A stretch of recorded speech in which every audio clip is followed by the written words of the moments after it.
রোদের তেজে পুড়ছে ভারতের পশ্চিমবঙ্গ রাজ্য। গ্রীষ্মের শুরুতেই হাঁসফাঁস অবস্থা।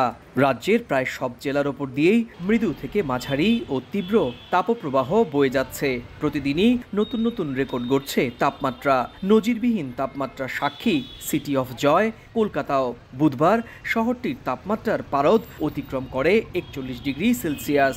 রাজ্যটির দক্ষিণের জেলা বাঁকুড়া, পুরুলিয়াতেও একই অবস্থা।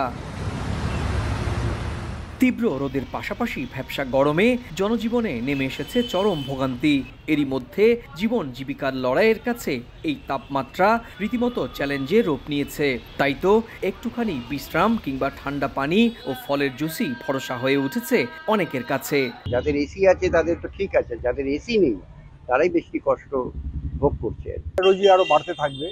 এই গরমে তো বিশেষ কিছু করা যাচ্ছে না, ওই ডাক্তারদের কথা মতো বাড়িতে থাকাই ভালো। বিনা প্রয়োজনে রোদে বের না হওয়া, এগুলোই প্রিকশনারি, এর থেকে তো করার কিছু না। বিকাশে কম খরচে ক্যাশ আউটের লিমিট বেড়ে 50,000, প্রিয় এজেন্টও 2টা।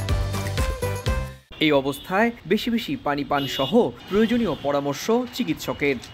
সুতির জামা কাপড় হালকা রঙের পরিহিত হয়ে আমরা বেরোবো, মাথায় টুপি বা ছাতা ব্যবহার করা, অতিরিক্ত জলপান করতে হবে। গত বছর ঠিক এই সময়ে কলকাতার গড় তাপমাত্রা ছিল 38 থেকে 39 ডিগ্রি।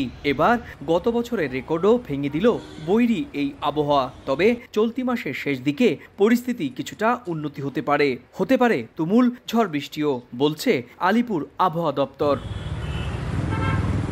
সুব্রত আচার্য, সময় সংবাদ, পশ্চিমবঙ্গ, ভারত।